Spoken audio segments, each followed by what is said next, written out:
Hello guys, welcome to Tech Tricks tutorial.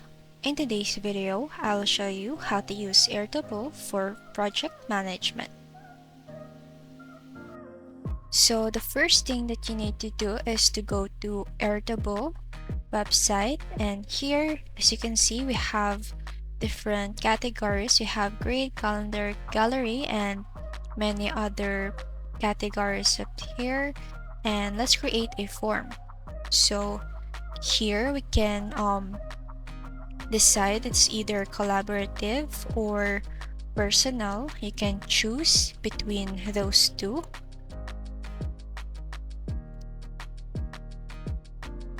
Now after that, it will give us the format of the form that we're going to make.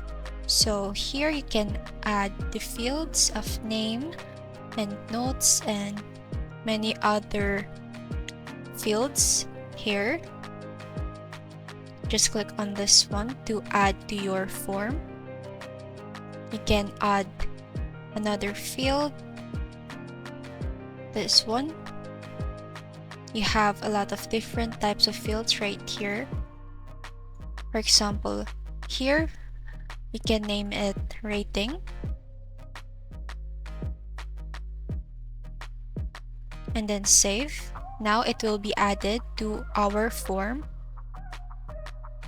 And you can also move it freely, depends on the format that you want for your form. Now you can edit also here. You have many options. Now if you want to view your form, just click this. And here is the form that we just did, and then that's it guys. I hope this video helps you. Don't forget to like, comment, share, and subscribe.